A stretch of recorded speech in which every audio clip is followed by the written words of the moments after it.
I'm on to something. I'm on to something. I'm on to something. I'm on to something because you can't be for real. I did not shut that down at all. Ooh, the retrograde is ending now. Oh, is that why I feel like this? Yes, yes, I do.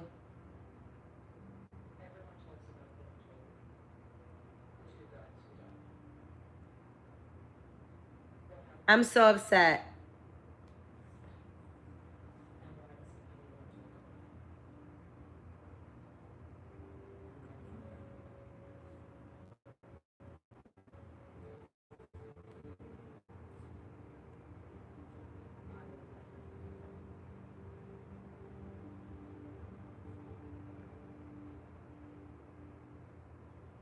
Is this tomorrow? Y'all, I did not do that.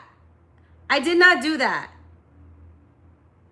Oh, okay. Thank God. I didn't realize I know so many Aries people, but it makes sense because your North Node is like who you will always be around. I'm so sorry, guys. I don't know what happened. I'm really upset because I had so many people on live. You see it? Okay, so first of all, I gotta say yes to the party invite. Hold on a second.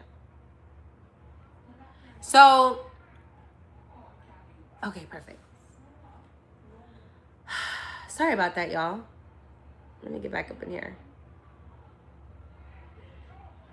We were talking about Mercury. If you have a Mercury rising, well, who's in here still? Let me know who's in here still. Let me grab myself a drink because I've been blabbing. Oh, the house is so clean. I love it for me. I love it. I don't know what the theory is called. I don't know what to call it, y'all. Like, I'm really sitting here perplexed because I'm trying to come up with this theory name of what I want to call this thing, this predictive method.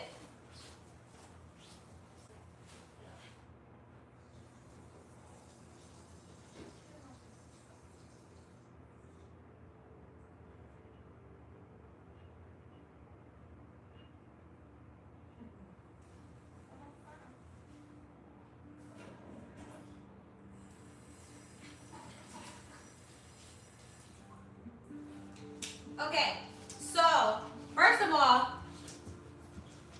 check this out, guys. Val dropped them. Look at these. Ah! Aren't these stunning? I gotta move this one over a little bit. Look how pretty these are. I just had to show y'all this. This is such a Taurus moon thing. Oh my God, they're so amazing. Okay. So, by the way, welcome to my home. This is my home. It's really cute. Of course, I have a big ass couch, like big fucking couch that people could sleep on, dead ass. Let me show you around a little bit. I'm only showing you guys because my house looks so good right now. Yes, I'm a Taurus moon. I'm all about aesthetics. We're about aesthetics in here, but look at this. Look at my home. Doesn't it look so good? Look at this. Look at this fucking couch, guys. Is this not inviting? And yes, people come over my house to sleep. I literally would call my friends like, girl, if you need a break in your life, because I have a lot of mom friends, I'm like, come to my house and take a nap. You can come to my house and sleep. I have my sunflowers I'm taking upstairs, my painting here, but isn't this just so pretty? Like, it's so calm. And look at this crazy ass TV Malcolm picked out. 100 inches. It's insane. And of course, I went food shopping today. I got my food. I got my snacks. I'm on my sugar-free shit. Gotta stay off the motherfucking sugar, y'all. Because that's what's causing dementia and Alzheimer's. We have the same kitchen setup, girl. So, yes, I made myself little tacos. They were really good. But it's such a vibe. Oh, and remember, I show you guys my bookcase all the time, but you think I'm fucking joking? Do you think I'm, guys, why do you think I know so much? Why do you think I know so much?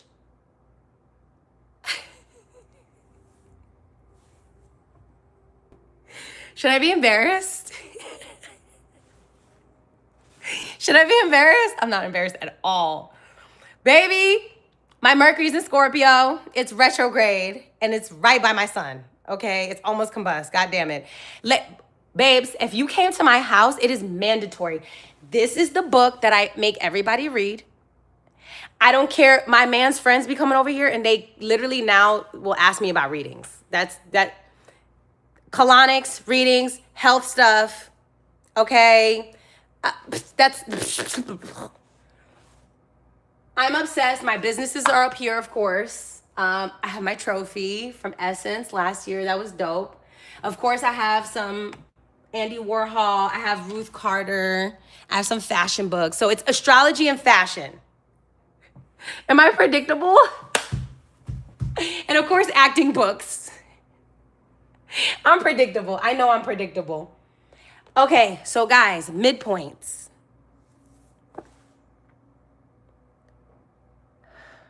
I have so much to tell you guys. Like, I'm overwhelmed at how much information I have to give you. Okay? So midpoints are essentially like, say your sun is at Taurus, 15 degrees, and your Saturn is at Sagittarius, 20 degrees. What is the midpoint between those things? What is the actual, because it's 360 degrees, right? We know that. And you literally, it's subtraction and it's math. When a transit happens there or someone's planet is conjunct your midpoint, honey, y'all don't know about this. Yeah, baby. Because that's another level to synastry. That's the other level to synastry nobody tells you about. And on top of that, asteroids. Asteroids, big stars. I have so much to tell you guys. I'm overwhelmed. I'm overwhelmed because I'm not trying to be one of those astrologers that's like, fluff, fluff, fluff. No, motherfucker. I want you to come to me and be like, nah, son, she read my... I still get messages from this day. Oh, you did my reading 3 years ago and that shit is coming true. I had somebody send me a voice note like, yeah, you did a reading for me like 4 years ago and I didn't understand what you were saying, but every single thing you said has come true and I'm a little scared. So, back to my theory. The point of my theory essentially is to just keep it as simple as I can. Your rising sign, going on the aspect search engine and looking primarily at your rising sign, whether there are full moons or new moons on your rising sign, or if you're looking for a certain planet, such as an outer planet, if you meet somebody with a sudden change of personality, it's because their rising planet is being aspected by these other planets, most likely an outer planet. So, but it's really important for you to know, like, okay, I'm a Mercury ruled person. When is Saturn going to square my Mercury? Because during that time, communication is going to be really difficult for me. And I'm going to be really hard on myself. I'm going to get in a lot of arguments, fights. My job could change because of the style of my communication.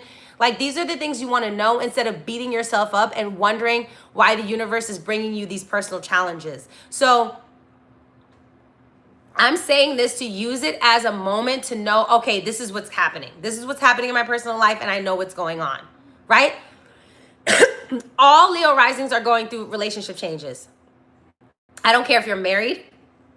I don't care if you have kids. I don't care if you have a business partner. I don't care if you are single and you are alone. Your relationship to other people is changing. Babe, do you see this? Only Rihanna. And he been sad.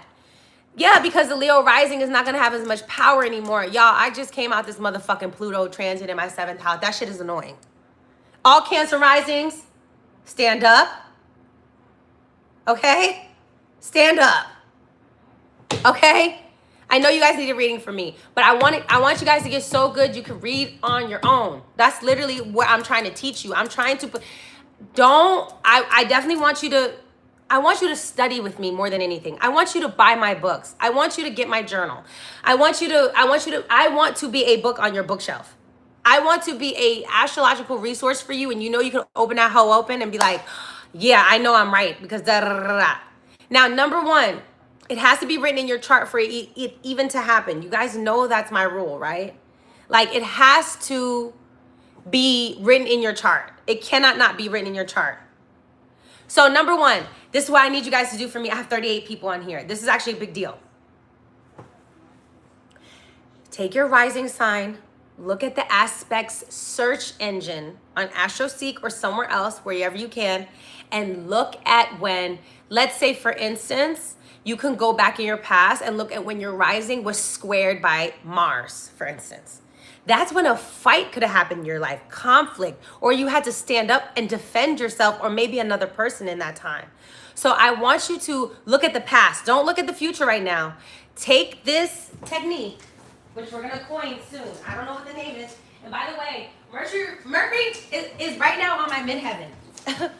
It's right on my midheaven right now and it is in the post shadow situation. I'm very excited for this because it's just been a big deal. Okay, so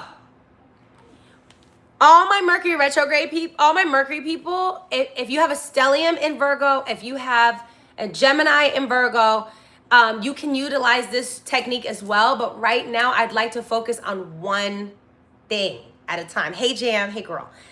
So the technique, I'm going to go over it again. Let's go over it again. You guys got a pen and a paper? Are you ready? A pen and a paper. I'm pouring myself a drink. So, Novi's technique is this. We haven't come up with a name for it yet. What we're doing is we are looking at our rising sign planet. If we have 2 planets, we're going to look at both and track both. We are going to look at the last 3 years. The last 3 years are going to be more interesting time, even if it's a little mundane things or you felt like things are going a little slow. This is actually a great time to look at this because it might be something heavy transiting or interacting with your rising sign that is creating this energy. Okay? Oh, let's go. So babes, this is what I was saying. Your rising sign is your body. It is the vehicle that you're riding in. It is literally where you physically are. Are you rocking with me? Listen, yesterday I gave a speech at Black Women in Entertainment. The moon was conjunct my midheaven. Even though it was in the 9th house, guess what I did? I was honoring someone else. The 9th house is accolades. It's the type of accolades and achievements that you have the opportunity to manifest in this lifetime is the 9th house, 9th and 10th house. The moon rules me. Walk with me here. I'm a Cancer rising. Listen to what I'm saying. The moon is me, my physical body, my physical body. Where is Novi? Is she at home? Is she at her friend's house? Is she at work? Well, honey, the moon was in the 9th house. The 9th house represents honors. My 9th house is ruled by Pisces, which represents film, TV, fashion, all the things that are Neptunian. The moon represents who? Men or women? Drop it in the comments right now. Is the moon men or women? See how much you've been paying attention. Men or women? Is the moon men or women? Women. I was at an event called Black Women in Entertainment last night. And I gave a speech about another actress, honoring her. And do we know what Pisces means? It means the people who? Who are Piscean people? Do they work in front of the scenes or behind the scenes? I'm waiting. In front or behind? Piscean people, 12th house people, where are they? What are some of the topics that Pisces represents? What are some of the physical manifestations that we get from Pisces? What are some of the physical manifestations? Pisces, Neptune energy, illusions, mirrors, film, escape. What else? Illusion. art.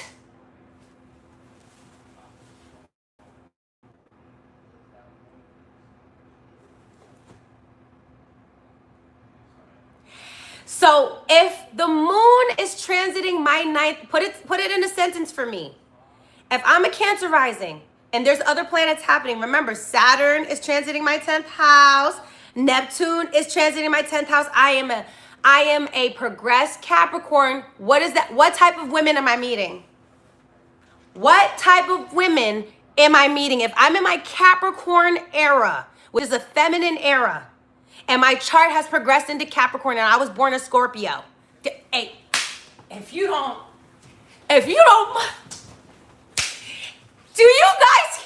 do you hear what's happening? Do you know in the room was Deborah Lee? Do you know in the room was a chief marketing agent of NPR? Do you know in the room was one of the heads of Amazon? Do you know in the room? Why was I there? Why was I there?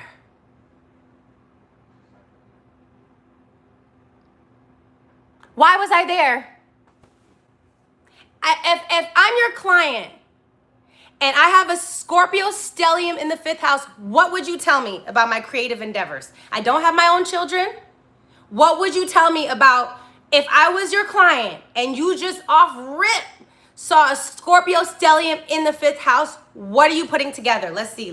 I can't wait for y'all to do this. This is how my classes are going to be. This is exactly how my classes are going to be. I'm there to transform the art.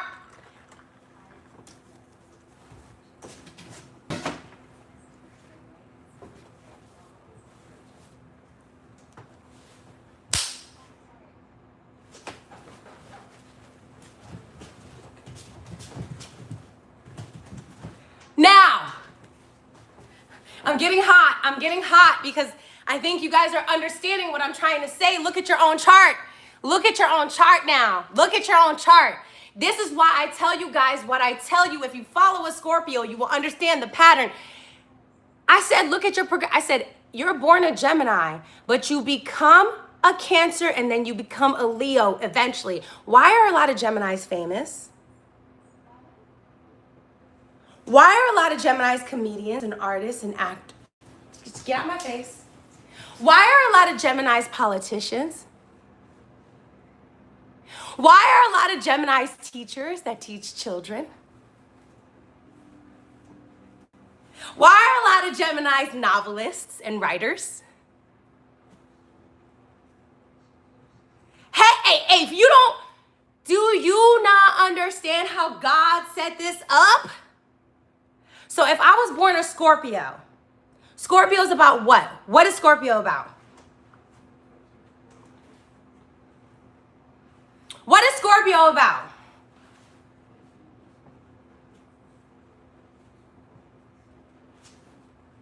What else? Isn't it about power? Taboo, transformation. What's going on in my industry?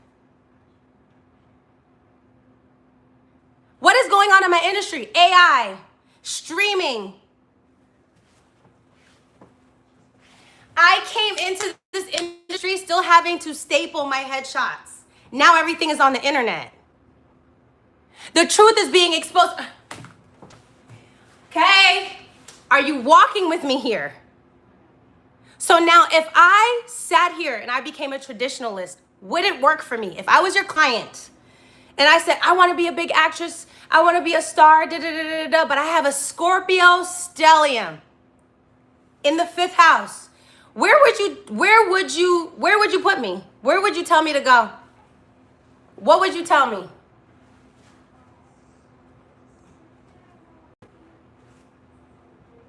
What would you tell me?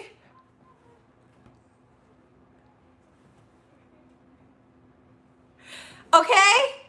Do you know Scorpios work where? Where do Scorpios work? Where do they work? In front or behind the scenes? Where do most Scorpios do the best in? Yeah, I can't. A lot of Scorpios are producers. Finances and resources. Because what can Scorpios do? We can pull resources from who? Who can we pull resources from? So if you looked at my chart, then absolutely, I'm an actress, point blank, period. But am I not also a producer? Is that not also what I am?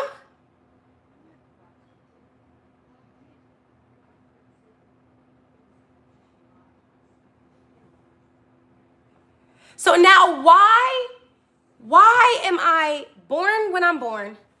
By the way, my mom said I was the only baby born in that hospital that day. Fucking crazy. Why was I born when I was born, interested in what I'm interested in, got into the industry. As soon as I got in the industry, it started shutting down, it started changing, it started glitching. And I invested, that's Scorpio. Scorpio does what? I invested in Othello last year. What is Othello? Where was Othello? Where was it? What medium was it in? Hold on, I'm gonna fuck y'all up even more. What medium was it in? Which medium? Theater. Now, who? Am I here to revive theater? What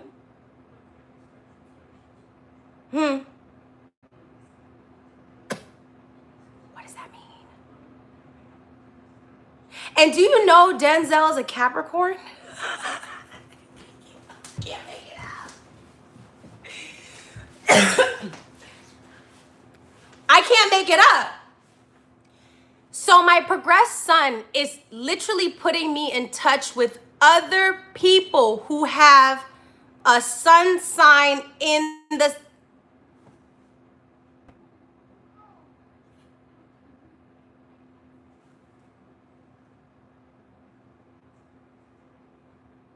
Are you fucking walking with me now, girl?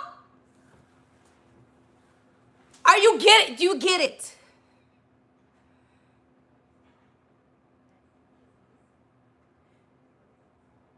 So if my sun started in the 5th house and it's progressed into the 7th house as a Capricorn 7, what am I focused on?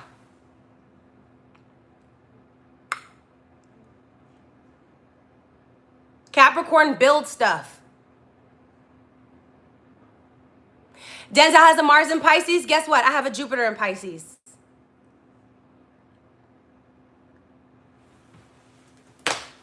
Did y'all not just see me get the first, I'm an Aries North Node. Did you not see me get the first ambassadorship with the Hilton brand in Harlem?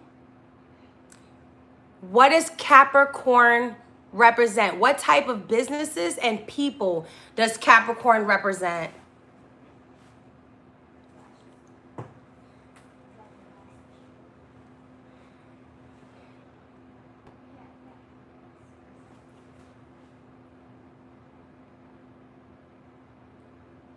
Things that have been corporate have been around for a very long time, 20, 30, 40 years. Very Saturnian, a staple, a name that you, Levi's, H&M, Hilton, brick and mortar, old money. Baby, let's talk about old money.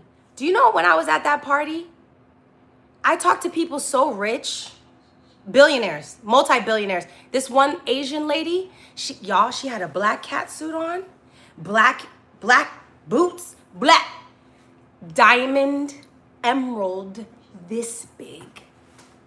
This big.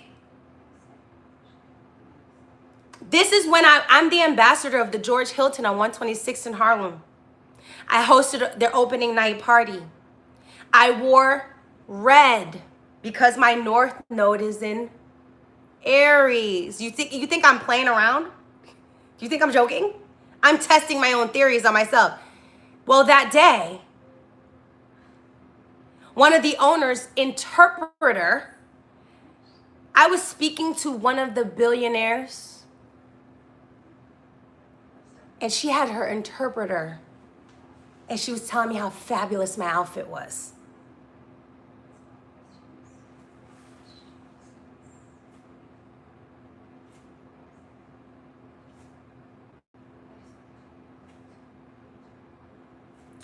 You know, this is why I'm so passionate about this topic.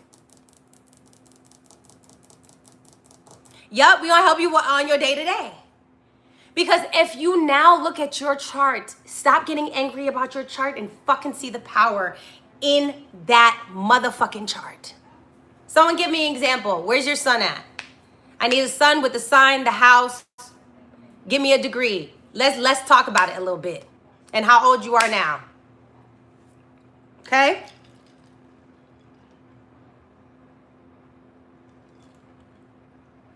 Nobody will explain this shit like me.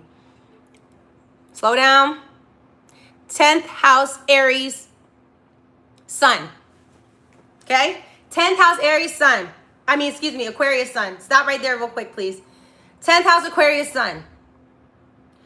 18 degrees.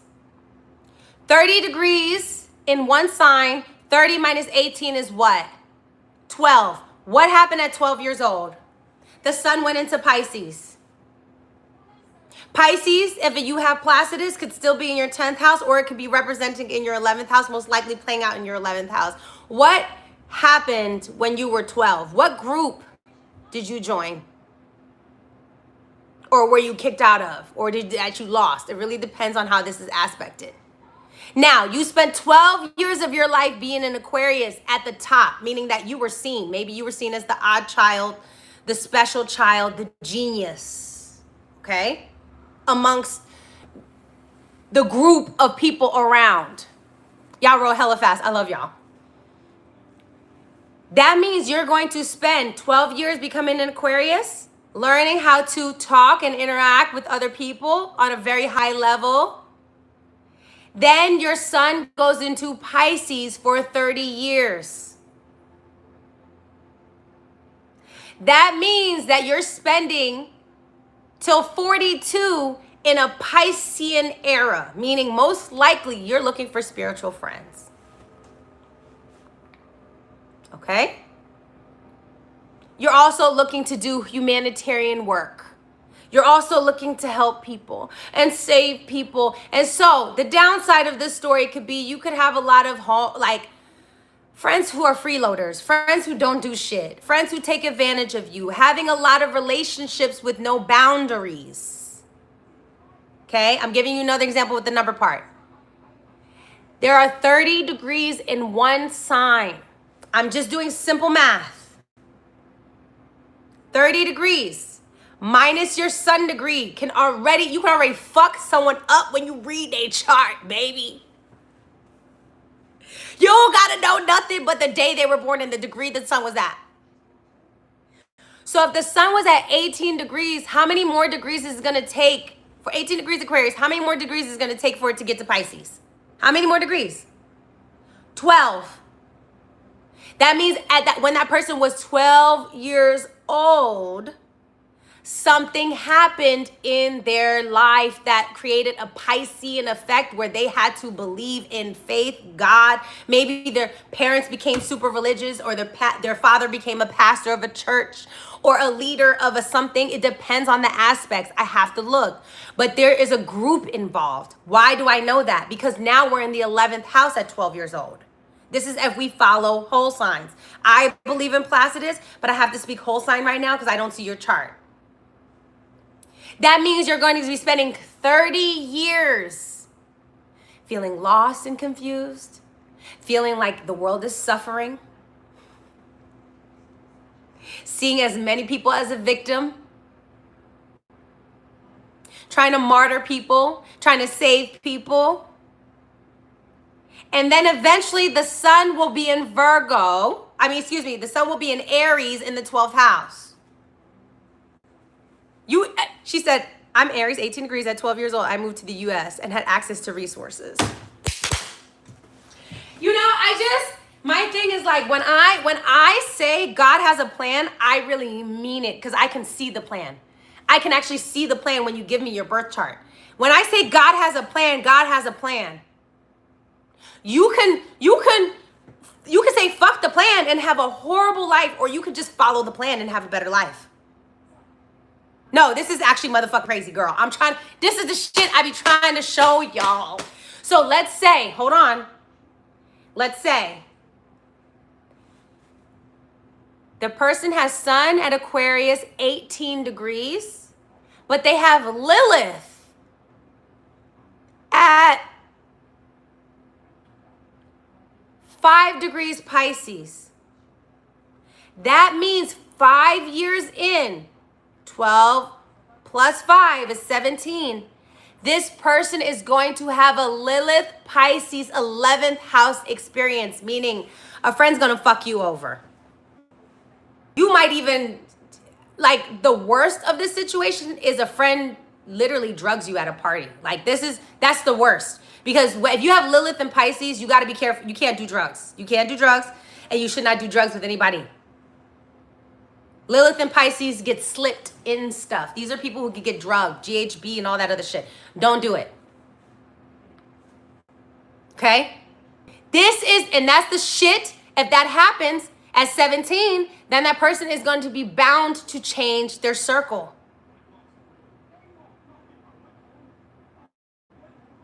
Okay? So, I want you to look, and it doesn't only have to be conjunctions. We can look at squares too.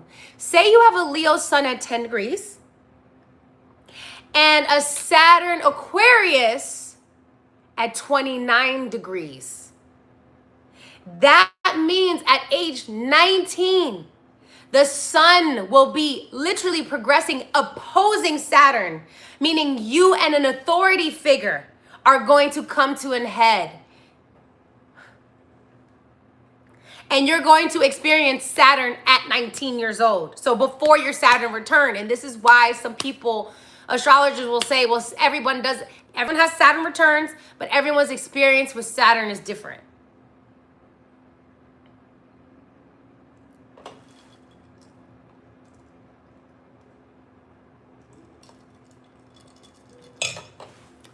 So let's go again. Say you have Venus at 20 degrees, 22 degrees. You know your Venus is going to progress into the next sign, and that's why your tastes change. That's why you don't like what you like anymore. You might have been Venus. This is why people be like, oh my God, I'm bisexual now, I'm gay. Baby, your chart has progressed. That's why a lot of Capricorns end up experimenting. That's why a lot of Caps end up experimenting.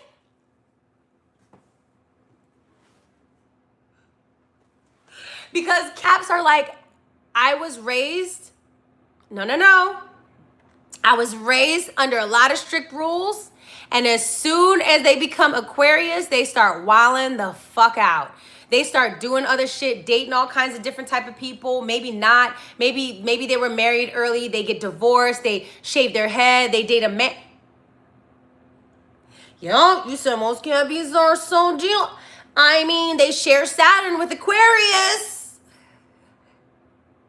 Aquarius is attracted to the mind. They're not attracted to the body.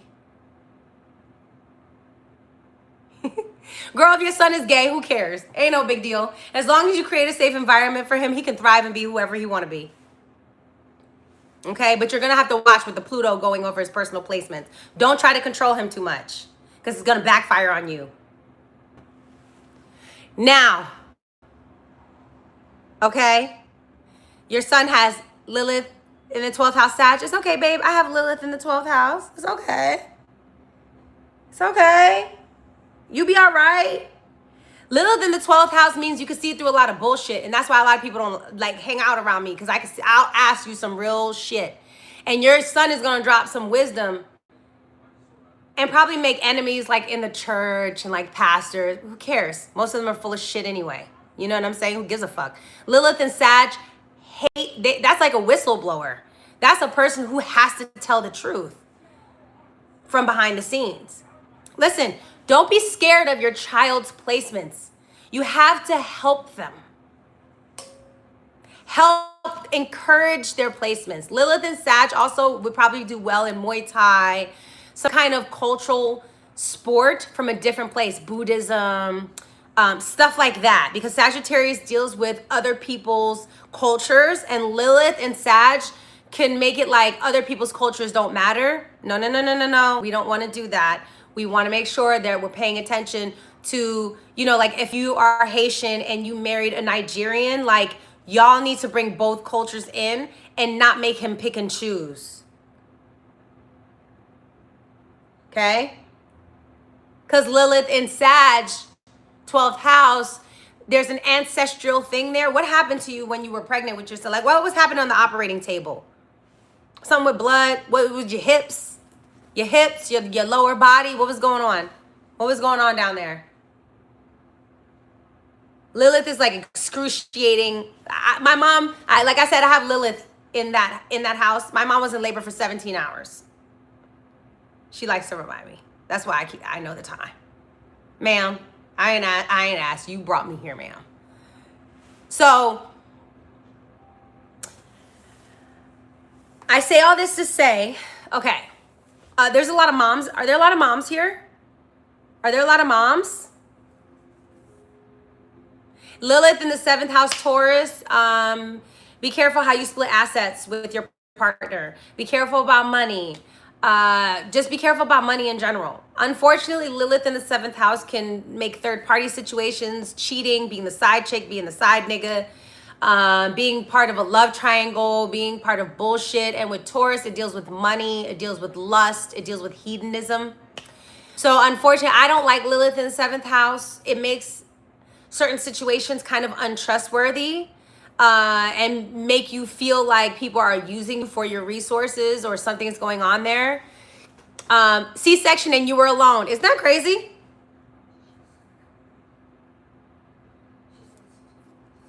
Lilith in the 7th house ain't no joke. It's just like as bad as Chiron in the 7th house. But Chiron is more tricky because Chiron, you draw in a lot of losers. You know what I'm saying? Oh my God, woe is me. I read in one book, Lilith, Gemini 7th house, no, Chiron, Gemini 7th house, the person had like an amputated arm or finger or something like that. Lilith in the 7th house is just as bad as Saturn, just as bad as Pluto, just as bad as Mars. And unfortunately, if you have like Mars and Pluto and Lilith, unfortunately, that can give a violent relationship. The difference between Lilith is that she'll say it in your fucking face, and Chiron will do it in a very like hidden, victimized way. I don't, oh God, see? I don't want you to say, oh, I'm going to be single forever. I need you to practice discernment. And when you're a Scorpio rising and Taurus, you have to deal with jealousy a lot anyway, but you have to deal with your partners being possessive of you. I'm so happy you're divorcing, babes. Good. Good on you. You put your hand on me, you might. Won't be me.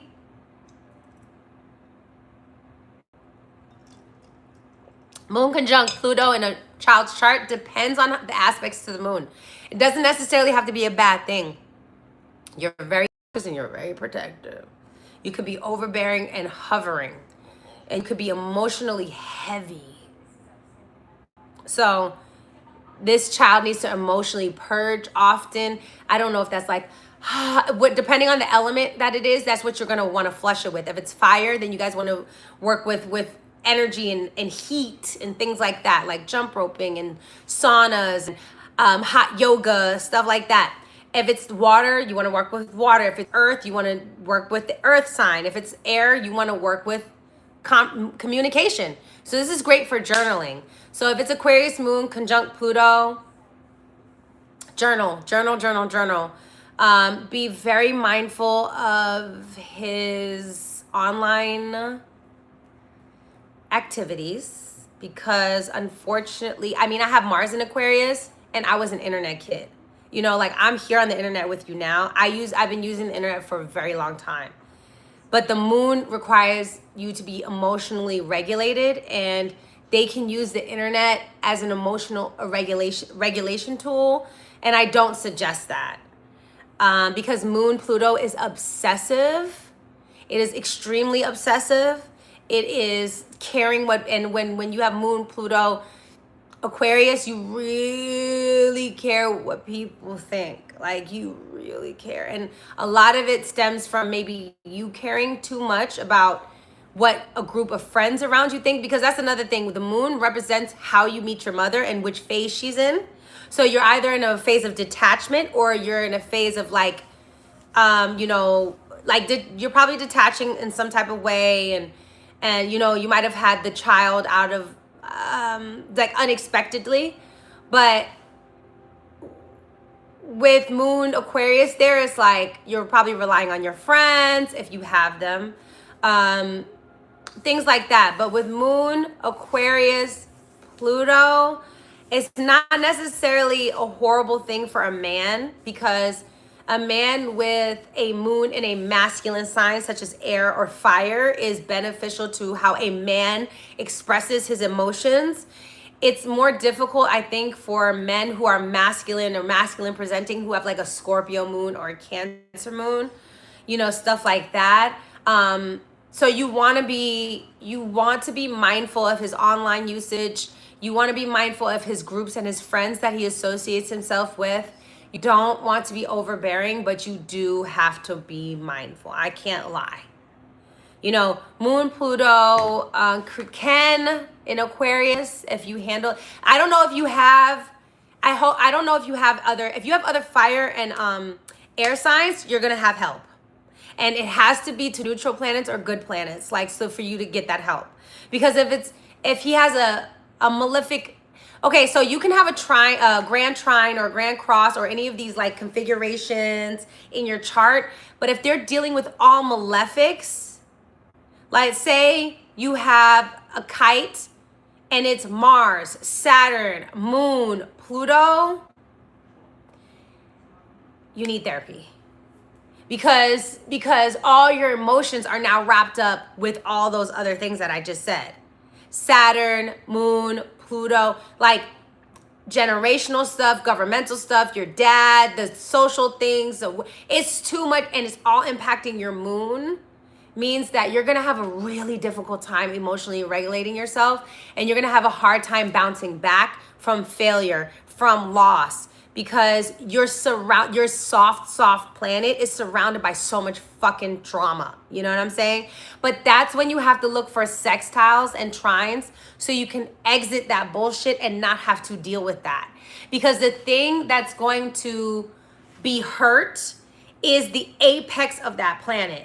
So whatever the apex is, like the point of that planet, is what's going to be hurt. And if it's the moon, it's going to be your emotions.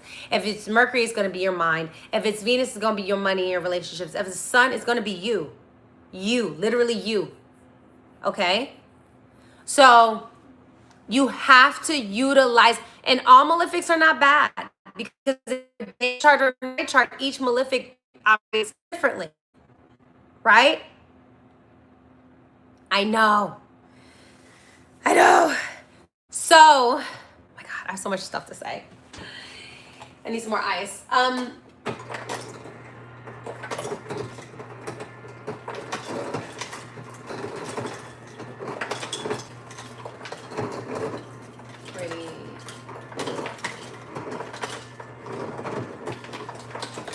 Now, how you handle your emotions is the moon's closest aspect. Listen, you can have moon and Venus conjunct in the same sign, but if they're 10 degrees apart, you have something else aspecting your moon most likely, and that's the thing that you're reacting off of. That's how you emotionally regulate yourself. Okay? So, let's give an example.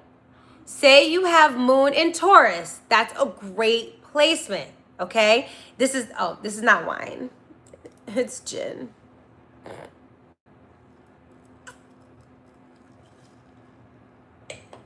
Let's say you have moon in a great placement such as Taurus or Cancer. But your moon is squared by Saturn to 1 degree. That means you had a hard time connecting with a father figure. It doesn't matter if your moon is in Taurus. Your moon, yes, he could have still provided for you, but from afar, He wasn't around in your daily life, because if you have moon square Saturn, you have moon square Saturn at 1 degree apart. That's the thing about how you're going to deal with your emotions. You're going to deal with the way you deal with rejection is going to be really hard on yourself. You're going to internalize it and be Saturnian, and you're going to cut yourself off from wherever Saturn is ruled. Say if it's in Taurus, you're going to cut yourself off from pleasure.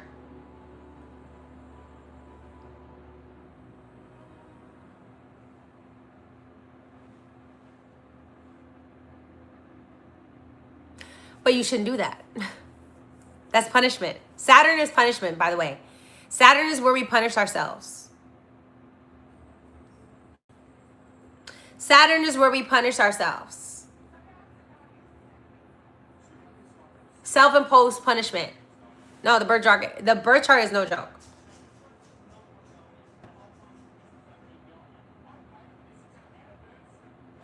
So, is this making sense? What do you want my class to be on? I really wanted my class to be on Saturn. Like, I have mythology, I have chart readings, I have all that. But what y'all want my class to be on? And I'm gonna come out with this. I'm working on my transit diary. Do you guys like that name? Do you like transit diary? Diary of transit. And the thing is, it's going to be per rising sign. So there's going to be a Mercury book, a Moon book, a Mars book. It's going to be like that. And I'm definitely doing one on parenting. That's like a passion of mine, because I don't think I know not everybody should have kids. Transit diaries. Yeah. Because, you know, I want you to learn your houses. Your houses are going to be the most important thing. Let's talk about the second house. People don't talk about the second house enough. Second house is your self-worth. Literally your measure on self-worth. Okay? Literally your measure for self-worth is the second house. If your second house is not healthy or supported, you're going to feel like shit, or motherfuckers who come in that house can literally move your needle. It can move your needle. So the second house is so important, because it's literally the reason why you even want to be on this earth. That's like as simple as I can keep it. It's the reason why you wouldn't want to even be here. You have Aquarius on the second house. You want to be here because you want to be part of a group. Community is fucking important. I don't care how much of a loner. 12th house, blah, blah, blah, blah. Shut up. A lot of your self-worth comes from having dialogue and going to restaurants and eating and drinking and talking to different people and talking to the weirdest person in the room and connecting with them and then seeing them and then not seeing them and then being there and then not being there. You need that. I don't care if you have a stellium in the 12th house. I could care less. I don't care. You need that. Let's go over every sign. Let's go over every. Fuck it. Let's go. Aries. In the second house, you need alone time. You need to figure out who the fuck you are. The only way you can do that is if you live by yourself, or if you own something in your name. Doesn't matter if the house is empty. Don't worry about that. Right now, we're talking about the sign. Because all we're doing is, okay, cool. Aries is ruling my second house. Mars, where is Mars located? Let me put both those houses together, and that's how I'm going to create value. Oh, my Mars is in the 7th house. My Aries is in the second house. Oh, wow. A lot of my self-worth is going to be reflected to me in how I deal with conflict with other people. Oh! Listen! I'm the best astrologer. I'm the best astrologer. I am. This is what I do. So what does that mean? Oh, I got to be careful about who I hang out with. Because most likely you're a Pisces rising, and then Mars is in Virgo, and you need somebody who's healthy, sober, on time, has a routine. Because anybody who comes in your life and fucks your shit up is going to make you feel like shit, and you wondering, damn, my skin is breaking out. I can't sleep. I'm not making as much money. Well, look at this person you're dating, or look at the person you're in a business relationship with, Or one of your fucking coworkers might be irritating the shit out of you, the person that you have to work with at work. You can't just work with anyone. You can't. You can't just work with anybody if you have this configuration I'm speaking of. Okay? So Aries on the second house is you need to be able to be honest, to be blunt. You need to be able to own something. And you need to have the strength to cut people, places, and things off. That's what's going to create self-worth in your life. Self-value. If you have Taurus on the second house, slow and steady wins the race. You need stability. You need a savings account, and you need to learn how to budget. I don't give a shit how many air, fire placements you have, and you're impulsive with your money spending, and you're out with your friends because you have a stellium in the 11th house, but you have motherfucking Taurus on the second, so you need to be fucking frugal, but you don't want to be frugal because you want to be flashy, because if you have Jupiter in the 11th house and Venus in the 11th house, you want to be a show off. No.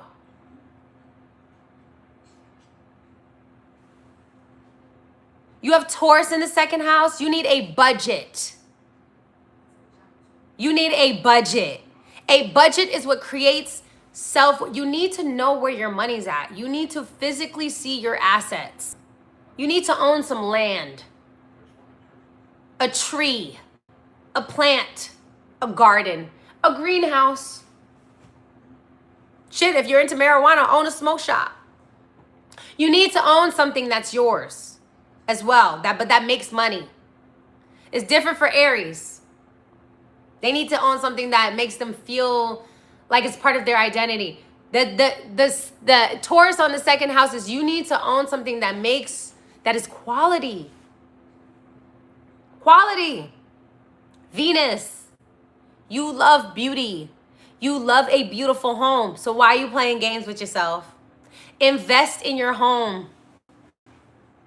Invest in your look. Invest in the types of foods you eat. They're going to make you feel better. You're going to feel more confident. You're going to feel more sexy. You're going to feel more grounded. You're going to feel more calm, because Taurus energy is supposed to be calm. It's supposed to be chill, cool, calm, collected, real sexy like. If you have Gemini on the second house, open your fucking mouth. Open your mouth. Talk. Express yourself. Write things down. You need to hear your own thoughts. Stop being scared of how you think and what you say. Stop allowing other people to have control over your thoughts.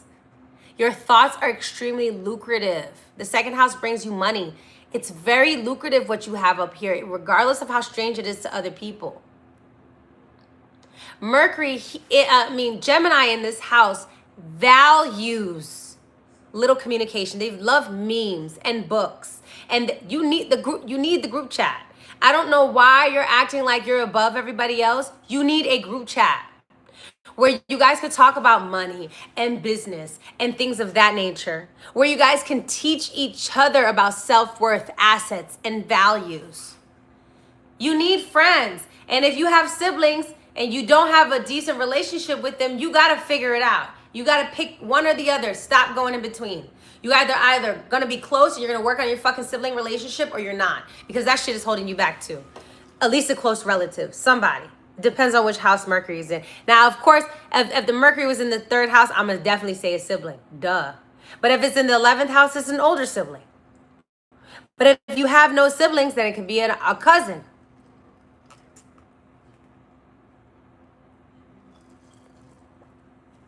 Are you walking with me? Is this making sense? Your word is your bond. You have Gemini in the second house. You have to be a master at your word. Your mouth, value.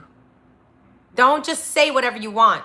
This is the power of the tongue is Gemini in the second house, because the second house rules the throne. Talk correctly about yourself. Cancer is ruling this house, second house. You value emotional safety. You value emotional intelligence. Stop surrounding yourself by dumb people and trying to make it seem like you're okay with it. You're not. You're not. You're not okay with people who are only practically minded. That's not what you value. You value emotional connection. Stop being friends with people you cannot emotionally connect with. Stop wasting your money on food, clothes, good times that you have no emotional connection to. You don't care. Your mind is going to change anyway in 2 days from now. You're moody and you're sensitive. And unfortunately, your moods are changed by the type of people you're around. This is why you can't just be around anybody with this placement. You can't. Moon in the second house, that relationship with women and your mother is very important. I don't know what it looks like, but you have to work on it.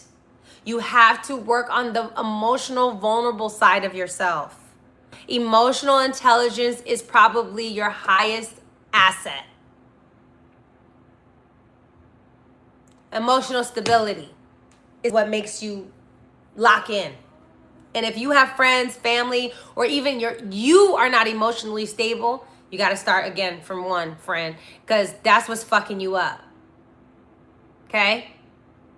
And the way you know you're emotionally stable, especially when it comes to your resources or whatever, you feel how the moon feels. Today the moon is in Aries. I feel energized. I feel like excited. Leo, second house. If you're not laughing or loving, you're not living. Take that to the bank. Take that to the bank. Take that to the bank. If you're not laughing, loving, you're not living. Leo, are you not entertained? Your childhood has a lot to do with your sense of stability, like self-worth. And if you did not have a good childhood, you're gonna have to figure it out. Because if you have Leo here, okay, I'll do Virgo in a second. If you have Leo here, no, Leo's first. Cancer, Leo, then Virgo. If you have Leo here and your sun is in detriment or in fall, like in fucking Libra, okay, or Aquarius, it's gonna be even harder for you to relate to other people. Your joy and happiness is, you have to find it on your own. This is something that cultivates over time. But just do whatever you found fun as a kid. That's what's going to bring you stability. That same playlist, that dance that you love, that movie that makes you feel great, whatever that thing that brings you joy. You have to interact with that. Leo is extremely, also, romance is really important, so you need to fall in love and stop being a fucking scaredy cat. Thanks. Moving on. Virgo. Okay. Does this apply to progress? Absolutely. Because you progress, rising changes. Okay. Cancer did not go by quick. I told you exactly what it was. I told you, babes. Whether you're listening or not, I told you. It's a big deal. Emotional intelligence is like the number one thing, and your relationship with your family is big. It's big. It's big. It's big. It's massive. It's massive. So you have to heal that. I already said some really deep shit. Now, and even Leo in the second house, being a father can bring you joy. Having kids can bring you joy. Can bring you a sense of purpose. It really can. Virgo, on the second house. Okay? Change. You need to embrace change. You need to embrace problem solving. You need to embrace the analytical and logical side of you. You need to embrace receipts and facts. When you deal with facts in this house, you will feel much better, right? A fact is, most women who get married don't have great marriages. That's just a fact. It's that, fight who you want to fight. I'm a lover. I'm engaged. I love, but whatever. Fight who you want to fight. But most women get the shit end of the stick. So Virgo in the second house is like, let me be realistic about what my day-to-day will actually look like. A lot of people with Virgo in the second house do not have realistic viewpoints of how they see things. Okay? Because it's Leo rising. Leo rising is the king and the queen. They want to be treated like that. All that. Motherfucking Virgo here, you need to be grounded and you need to be ready to change things. And also sobriety. Sobriety. As I drink my drink.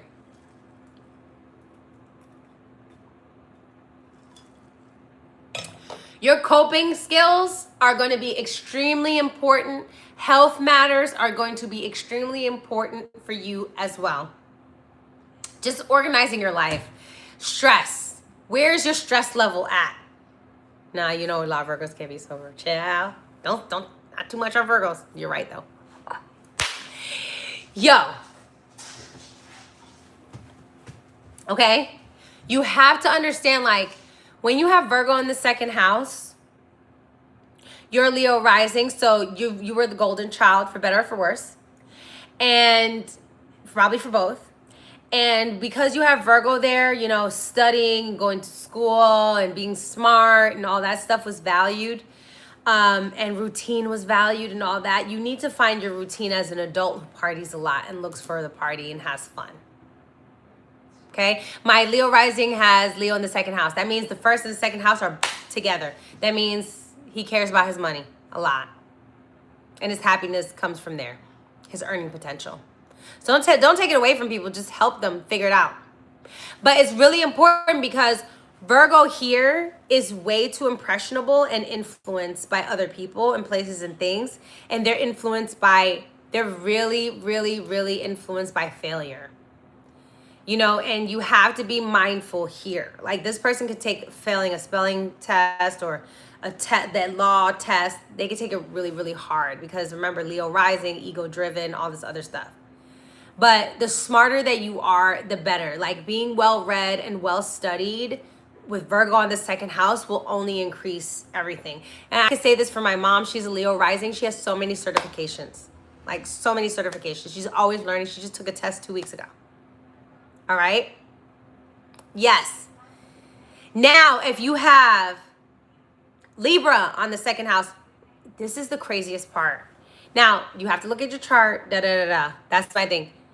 But when you get in a relationship or you get married, your finances change. And I think a lot of Virgo risings can attest to this for me. Your earning potential completely changes with the correct partnership or collaboration, especially creative collaboration, because we're talking about Venus. But your social life is really, really, really important.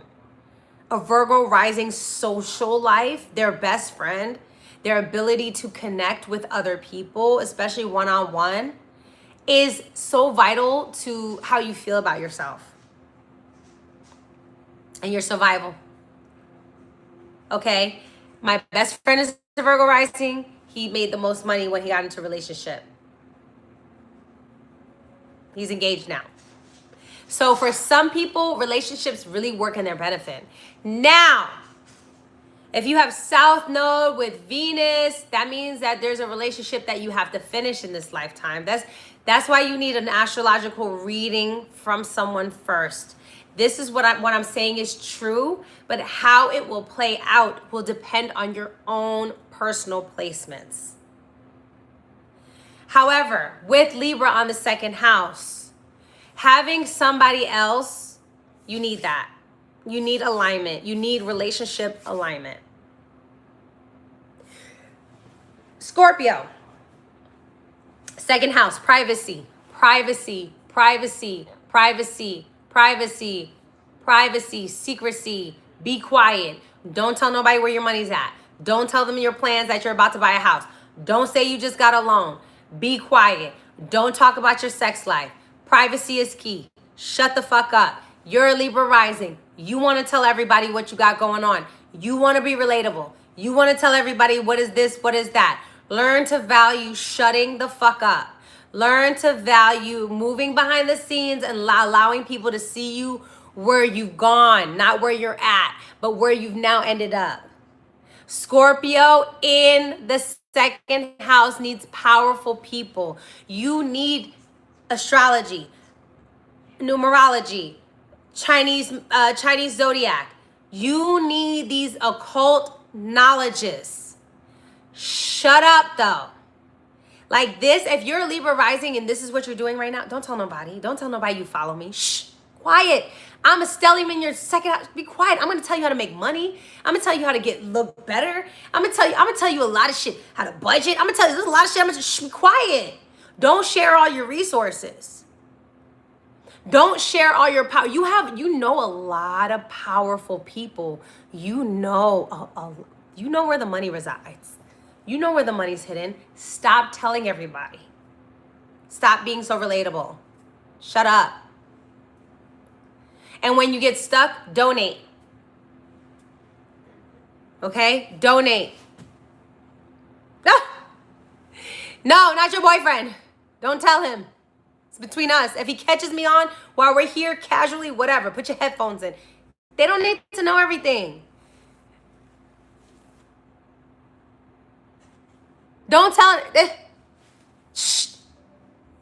Of course you're gonna tell. Of course. Fucking Libra rising. I gotta tell my man, my girl, everything. I gotta tell him everything. Keep some shit to yourself. Keep some shit to yourself. What? Because the second house is power, and you talking is giving your power away to other people. You don't even realize it. And they might not intentionally try to use it against you. You know, things happen.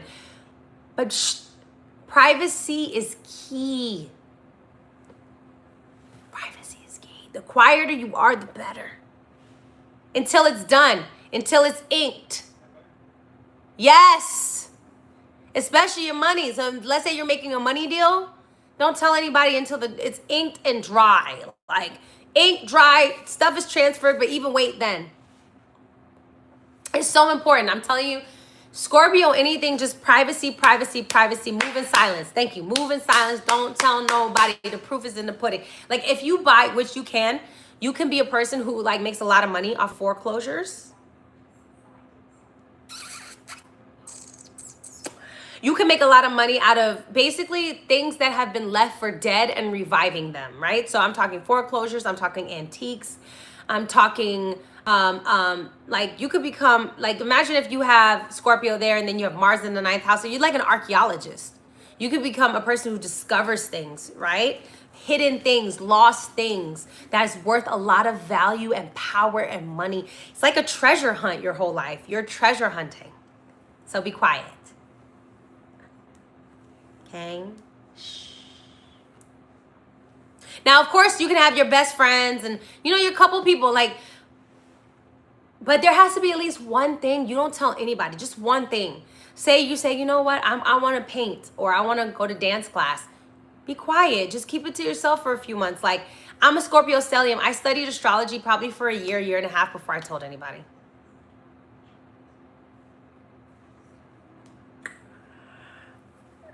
I was studying for a long time. I didn't tell anybody nothing. I didn't say nothing. I shared maybe a tidbit here or there with my mom, like, oh, what time was I born? Oh, I'm just reading this thing. Okay? So, Sag. All right? Same here. People don't even know I studied exactly why you got to tell them. You can't. Especially because you're a Scorpio. You're going to be so good at this. Girl, I'm good at it. I know you're going to be good at it because we belong down here. This is the world we belong in. Sag. Okay? You need to go to school. You need to learn something. Education. Educate. The word educate. There has to be something that you're here to expand. Wherever your Jupiter is, right? It depends on where your Jupiter is. Let's say your Jupiter's in another fire sign. That's amazing for you, by the way. That means you need to take action and do certain things, right? Like if Jupiter was in Aries, you need to take a lot of long journeys by yourself and travel alone and stuff like that to have these solo experiences. But you're here to gather experiences, okay? That's what's really important with Sagittarius on this house, because the only way you're gonna gain wisdom is through personal experience. So this is long journeys. This is education. This is going to school and then stopping school. I'm not necessarily saying that you have to get a degree every time you finish. I'm just saying, like, studying with a mentor or a guru is going to change your life. A coach or a teacher, a specific person is going to change. I might be the person that's in your life. I might be the Sag you're talking about. I have Saturn and Sag and Uranus and Sag. So, but this, you have to seek out someone who has more wisdom than you. Even if you have challenges to Jupiter, like say if Jupiter is squared by Pluto, this person can try to mind control you. They can try to put you in a cult. But it's weird because it's like you have to go through these challenges to even see that. Do you understand what I'm saying? You have to like go through it to even so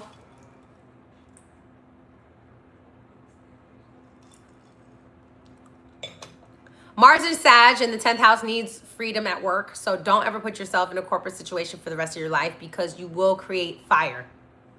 You will create fire. There will be a lot of drama. So Mars in the 10th, you know who has that? What's that lady, that white lady who killed her babies? Lucy, is that her name? She got that. She got Mars 10th house Sag. Mars in the 10th house is what? What's visible? Your conflicts and fights are visible. Sag globally to the entire world. 10th house is at the top. It's going to be in the news cycle all the time. Mars represents weapons, bloodshed, war, cutting. This woman, this is why I don't believe every woman or man needs to be kids 2.5 with the fence. Everybody's not built for that. If you have Mars, your little gas in your engine, talking about freedom,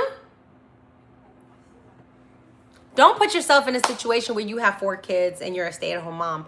You will implode. You will implode. You have Uranus aspecting Mars and you have no freedom, you're going to implode. You're going to implode. And then that causes harm to everybody else around you. But with Sag here, you need freedom. You need space. You need space. Even if you live in a home with somebody, you need your own room. You need your own bathroom. You have 1 or 2 children. Just think very carefully if you have a lot of Sag placements, how many kids you want to have. Especially women with a lot of fire energy. Please just think of what you're actually capable of. Because children are Saturn. They weigh you down and they put you in one place. Now, you might have been born a stellium, say, in a fire sign, and now it goes to an earth sign, so your stellium wants you to slow down and create safety. That might be the perfect time to be a parent. Because for those 30 years, you're looking to make stability. You're looking to create resources. You're looking to be calm. But that makes sense at a certain time in your life. You can almost like clock. A lot of Geminis become parents very early in their lives because the sun progresses to Cancer. This is why my page specifically, I love that the men are here and I love you guys. I love y'all. But I have Moon in the 11th house. I'm here to direct my ladies. My ladies who are surmounted by traditional patriarchal bullshit that benefits only the one gender. Astrology is a way for us to really stop making excuses and stop putting everybody into a box and saying because you have a vagina, you should be at home barefoot pregnant. How, when you have a stellium and a sun in the 10th house, you have North Node in the fucking 9th house, you have Moon in the what are we talking about? What are we actually talking about here?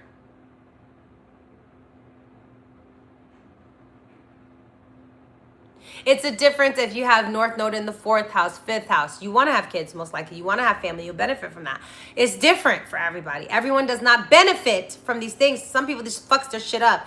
And for some people, it propels them into their thing. Okay?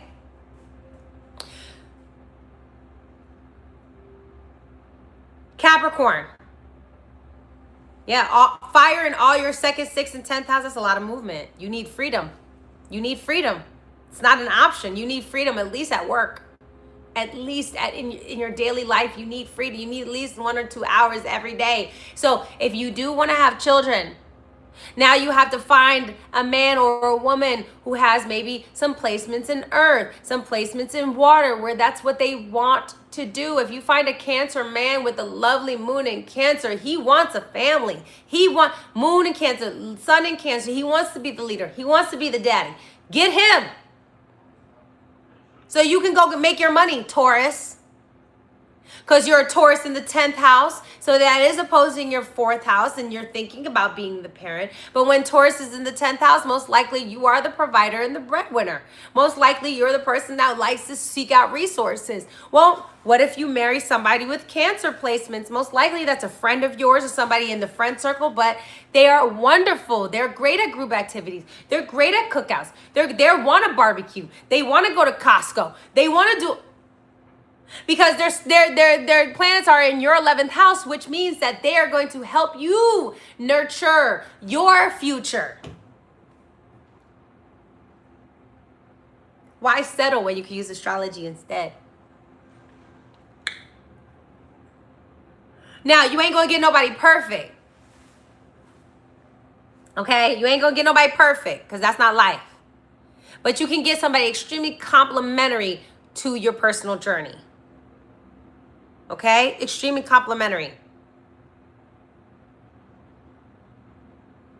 I love that men are getting into astrology. I think it's a huge benefit. I think it will fucking release you from the shackles of patriarchy and what you think a man is supposed to be. I think you are going to be one of the most intelligent, sexiest men out there. I think you're going to utilize it to your benefit. You're going to be able to utilize your relationships better, grow a family better, grow a business better. You're going to understand yourself better. You are going to be fine as hell, smart as hell. And any person, place, or thing, or whoever doesn't understand what you're on, they're not for you. Because most likely you have some type of Neptune in your thing. You have some type of 12th house aspecting one of your personal planets. I know I do. My 12th house ruler is Gemini. That Mercury is right next to my sun. I'm a 12th house person. I'm a 12th houser. You see me out in public, honey, but I be at home. I be here. So I think it's awesome. I think you're ahead of the game. You're ahead of the curve. And especially if there's a lot more male astrologers, and don't take this the wrong way, but that are masculine, heterosexual, it'll really help the men.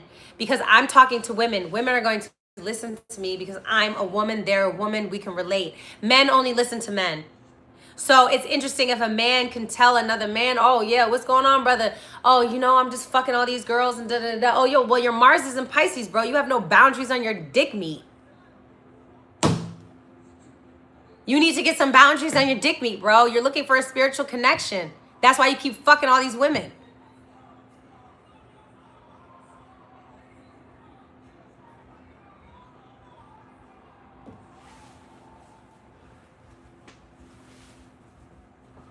You know, you need to heal that shit. So it's like, yeah, I can read men though. Men like to be read by my ass. They like it. So let's go back. Capricorn. Capricorn, 2nd house, you need a plan. I feel like this is the best advice. You need a plan. You need goals. You need a plan. You need a timeline. Stop acting like you don't. You're a Sag rising and you want to be out here and you want to be free and do whatever you want and blah, blah. Shut up. You need a plan. You need to plan your life by Saturn. You need a 2.5-year plan every time. Saturn takes 2.5 years to go through a sign. So you need to have a 2.5-year plan, then come up with another 2.5-year plan, and then another 2.5-year plan, and another 2.5-year plan, and you need to follow Saturn. And every time Saturn is in the earth sign, you're gonna be tight. And every time Saturn is in a water sign, you're gonna be even tighter. But anytime it's in a fire sign or an opposing sign, that's when you're gonna have issues. But Saturn needs consistency and responsibility. Maturity looks good on you. Maturity looks good on you when you're a Capricorn in the second house.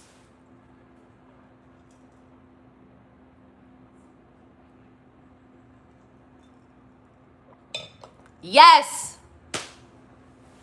And every time, and here, let me, listen to me. Come here real quick. When we talk about equality, and I be having to explain this to motherfuckers, my man too, I was like, women don't want to be men. Women want to have the equal opportunity to live their fucking life as a woman without a man interfering. That's equality. Leave my titties and my womb alone. Stop telling me what the fuck to do with my shit. That's all that we mean when we say equality. It's very simple. Leave me the fuck alone. Let me make my own decisions and stop being so fucking butthurt if I don't want to make you part of my plan. Let me be a woman. Let me live in my womanness. A lot of men are fucking haters though. They're jealous of women. They're jealous that we can use our beauty to get shit, nigga. So you should have been born a woman. It's not my fault that I'm beautiful and that motherfuckers want to give me free shit because I look. That's on you and you men. That's on y'all. Those are your qualifications for women. Your only qualifications for women are beauty. That's on y'all. Y'all set this shit up. And then y'all get mad because I can go outside and fuck and I can get anybody to pay my bills. What? Why are you mad at me? Like, y'all set this shit up. I don't do it because I like to, and I'm a Scorpio stellium, I like to have power. So you know, it's not gonna work. No man can buy me. That's never worked for me. I'm a Scorpio, I need control. So that's not a thing. But let me be who I am. I'm a power player. I'm that chick. So let me be. I hate a man who can't take a no. I hate a nigga who can't take a rejection. Ew. Ew. Are you okay? Why you want somebody that don't want you? If I said I'm not interested, why you still want me? That's weird. That's borderline rape shit. You see what I'm saying? And that's like, oh, I want to conquer you. I don't like that. Anyway, I'm off topic now. That was a rant, but that's for my girlies, and that's all that equality means. So I just wanted to let you girlies know, in case you get an argument with a man, because, you know, Chiron is still in Aries. The men are still hurt. And it's about to be our turn, by the way. Chiron is going to go into Taurus, ladies. So let's get ready. All right, ladies, we have to be accountable. We send a lot of mixed messages. A lot of us are male identified. A lot of us will do too much for a fucking man's approval. Let's keep it a bean. So we have to heal that energy. Chiron and Taurus is going, all Taurus, get it together. Your self-worth and self-value is going to be coming up to question. So be careful, especially if you're in a relationship and Chiron is going to be transiting your 7th house. Right? Chiron already transited your 6th house. Health issues, work things, work responsibilities, becoming the healer at your work. Right? But the good thing is too, when Chiron transits the 7th house, you can get a healer to come in. Like you can find a lot of healers too, which is good. I know, girl, everybody got some shit going on though. Everybody got Uranus or Chiron. Everybody got some shit transiting. We all going through it. We all going through our little mini gauntlet. Okay, Aquarius. I think I said that. I already did Aquarius. Oh yeah, boom, I finished that. Pisces on the 2nd house. Okay? You need to believe in something that you cannot see. I did Aquarius all the way in the beginning. You cannot, I remember I said the friend thing. You need a group of friends and all that. Remember? You need a friend. You remember? I started with that. My family's here. I hear my garage opening, so I'm about to hang up. Pisces on the 2nd house. You have to believe in something that is beyond you. Volunteering. No, that was for Aquarius. Either way, let me just recap Aquarius real quick. Aquarius on the second house, you need to belong to a group or community. You need to have people you can have feedback with. You need to have people you can see in your future. It's very important. Future orientation. You're very creative and innovative. You need to tap into your own creative genius. You have an idea that is sitting there dormant that can help a group of people or a community. These are people who can become very tech savvy, very internet savvy. These are people who can make money from their group of friends. Pisces. Okay, no, it's meaning the second house, you value community. Find your community and stop acting like you don't want to be part of one. Okay? Now, Pisces for the second house. Pisces on the second house. Hi, guys. Hey. I'm on live. Is Zuri asleep? Yeah, I figured. Hold on 1 second.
You're welcome. This is the last thing. I have to be quiet now. And isn't it funny? How about this? Isn't it funny that I was talking about Pisces and she's a Pisces? Isn't that crazy? Mom, did you say hi to the people?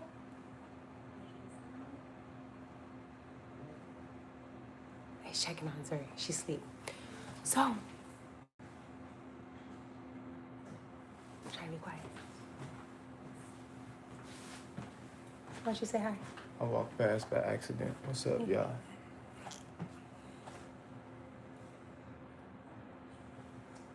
What's up? Say something. They did. I need some interaction. No, they've been talking. We've been chilling. What y'all talking about? We've been on here for like 2 hours almost. What y'all been talking about? Hey, look. Hi. Hi. Hey. Hi. Hey guys. Hi. Like, comment, subscribe. Y'all want to hear me sing to her? They can't wait to watch a movie. I can't wait for you guys to see it too. I have a new idea I want to make.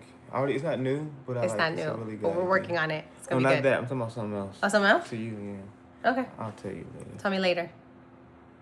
Okay, you got some weed? I have a very little bit of weed left. Let me get some. Okay, Get this is some. what. I'm talking about a blunt. I ain't gotta get some amount of weed. Yeah, that's fine. Okay, so this is the last piece. They heard my theory and they like my theory. Remember the one I told you with the screenshots? Oh, they said goals. What's the goal? I don't know. Us being cute. Oh, Malcolm's about to tell you some real shit. Here he come. Everybody want to say goals.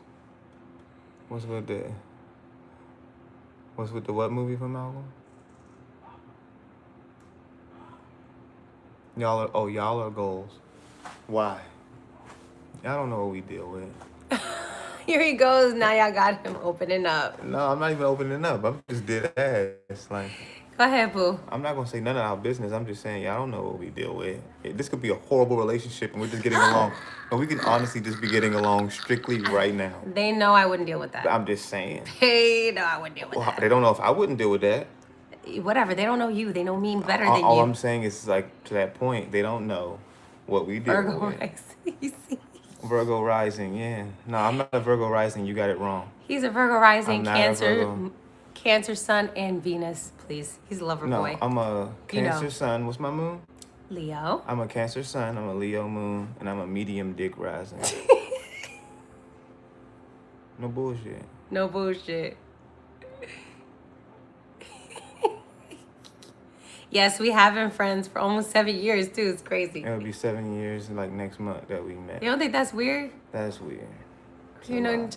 but we still don't feel like it's been 7 years. It's weird. I don't know. It's weird. Yeah. It's weird.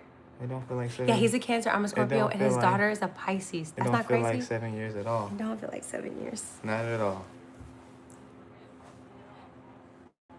They say blink if you need Help. It's like, all right. Okay, bye. He already proposed. Oh, what you mean when I'm gonna propose? Mind your business. It's been. Mind your business. Hey, don't be rude to him my the ring. people. No, show him the ring. That don't fly as shit. Look. Okay, You here can we go. spin this bitch. What you talking about? This is an infinity. Never mind. We'll talk about it. No, actually, I really love my ring because it's. How about this? It's an infinity ring. It's like one of it. Like I think there's only a few of these, but it's my. It's my birthstone. It's citrine, and Where's my blunt's right there.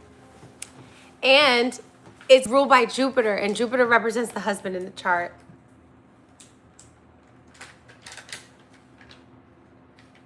That's what I was gonna say. I love it. They say he's a little feisty. He's a fire moon. What do you expect? Feisty is crazy. Don't ever call me feisty in your life. Don't call him feisty. Fuck wrong with y'all? Feisty is crazy. What?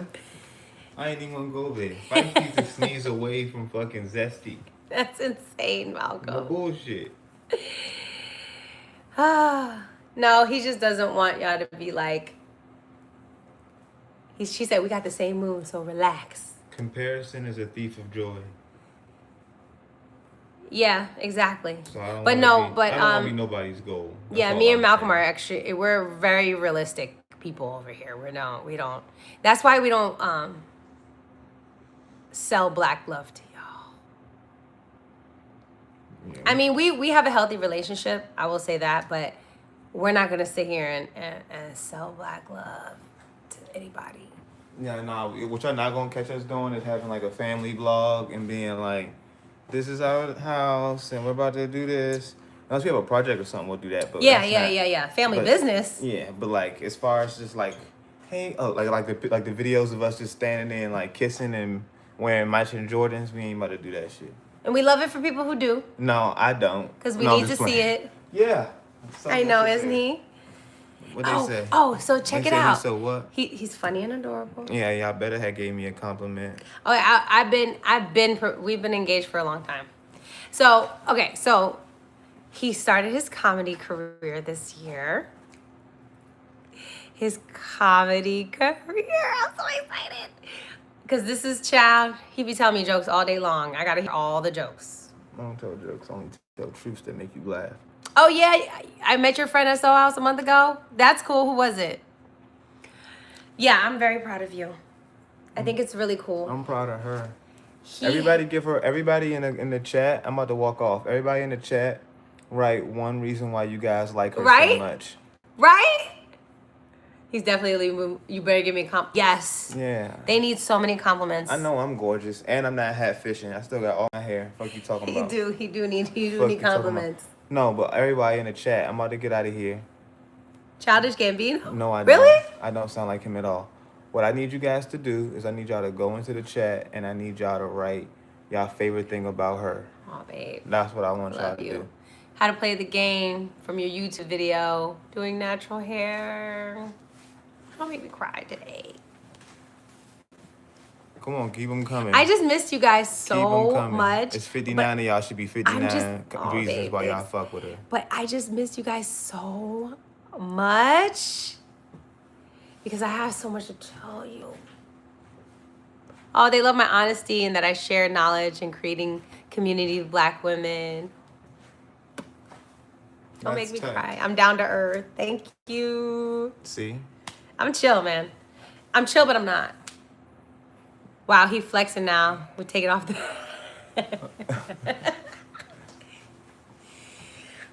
need a line up though, so the flex is that heavy.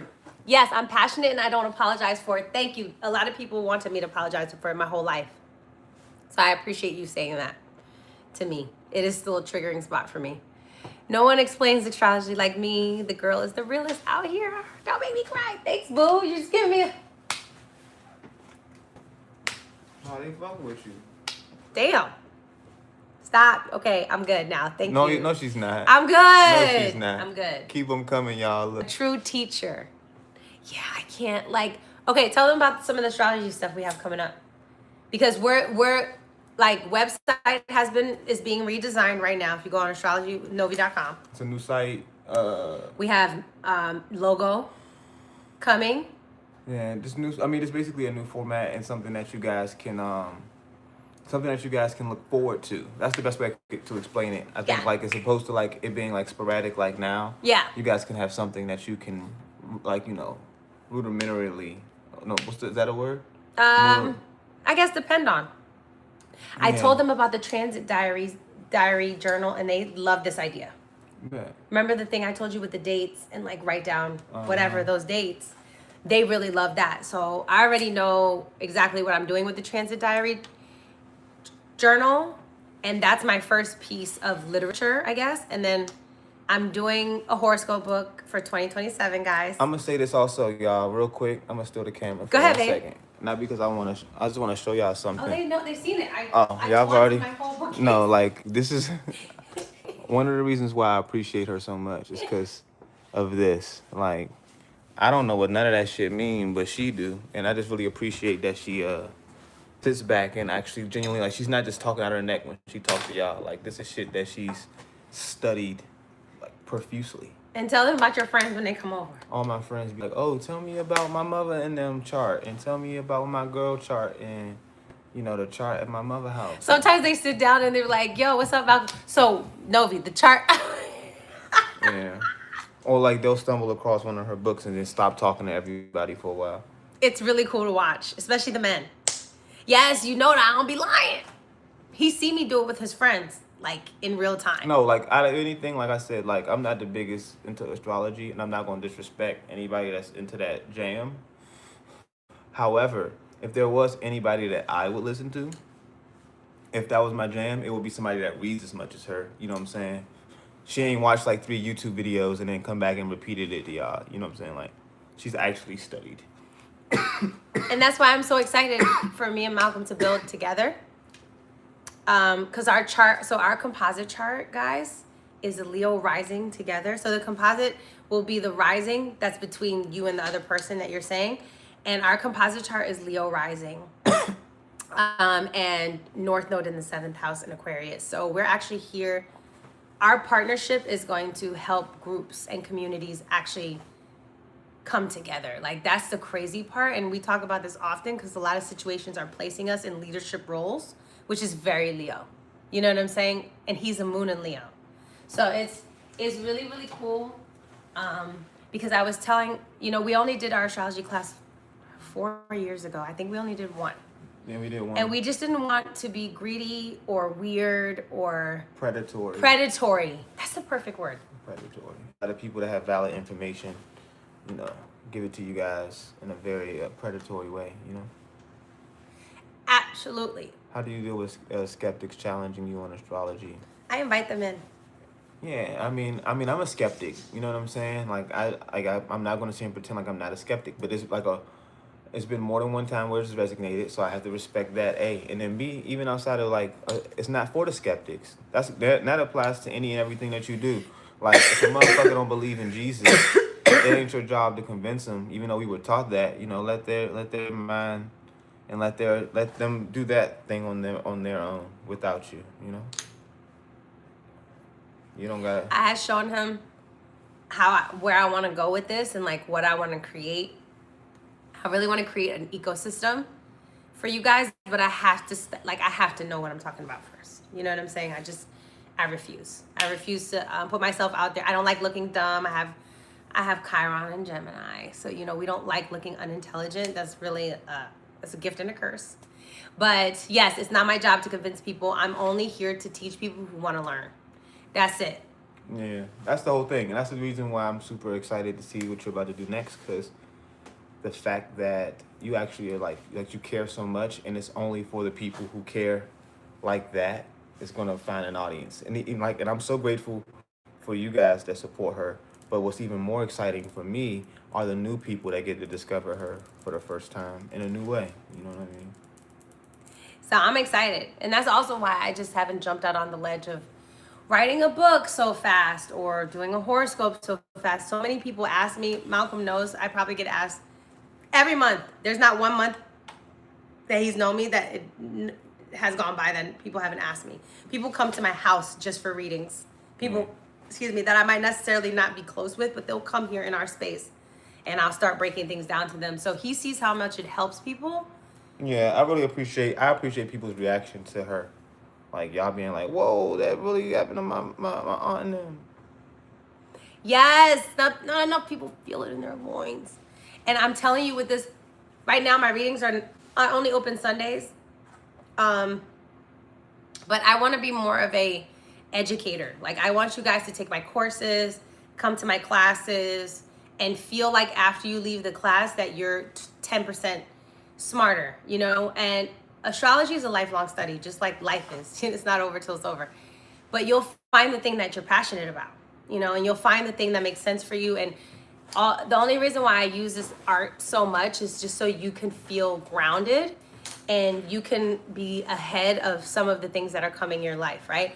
So, for instance, if you have a health crisis coming up, I can tell you that. I can look at your chart and say, hey, this is what's going on. I want you to be mindful of this, this, and this, right? Venus represents hormones. So if your Venus is squared up by a lot of things, then hormonal topics are going to be part of your everyday living in your life.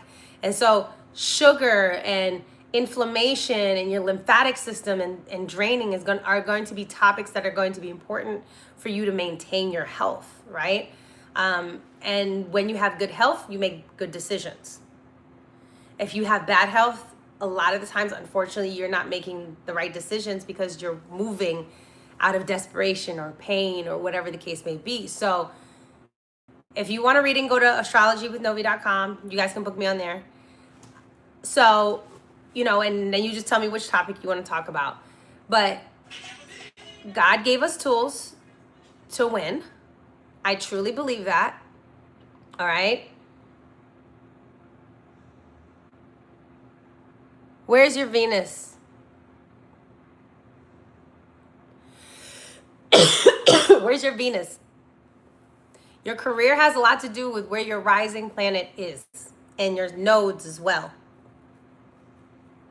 And your midheaven. You have to combine all those things. So your career has to do with Venusian things and whatever sign is on your midheaven. Those are the two energies you want to bring into the world.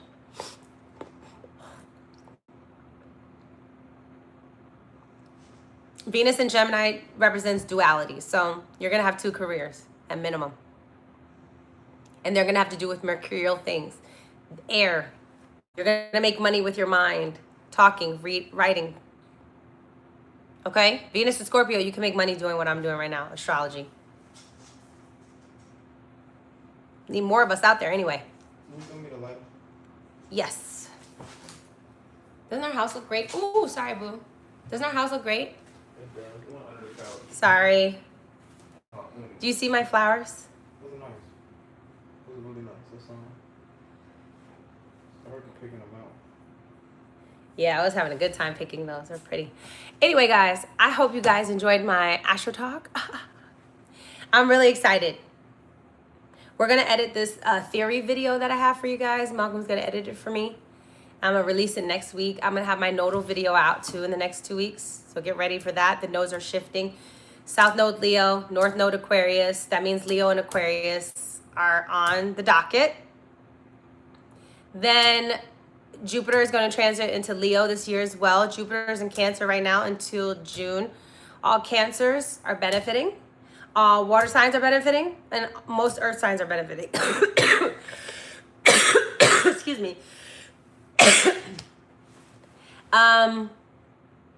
Remember what I said on the theory? I'll do Pisces real quick on the second house. Pisces on the second house You need alone time. You need to be able to integrate forgiveness and compassion. You need to let things be. I know that sounds crazy, but you'll want to control a lot of things, especially Aquarius rising. You want to propel things into the future very quickly. However, that's not how it's going to work out. The Pisces on the second house needs to kind of interact with all walks of life. They need to be on all sides of faith, whether they're, starting a podcast astrology called Astrology Man Talk. Please do it. Please do it.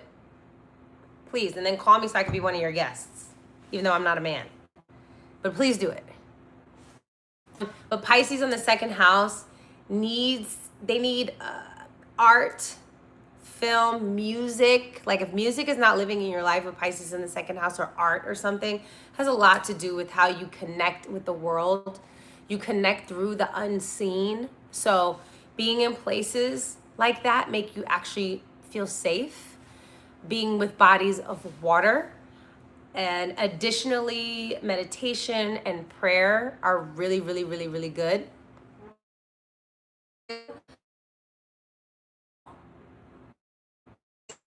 House, Jupiter based, but it's also Neptunian. So it's weird to say this, but you have to allow confusion to be part of your self-esteem. Like the words "I don't know" will actually help you in life much more than you think. Because Aquarius rising wants to be very smart and be the know-it-all, like they have everything together.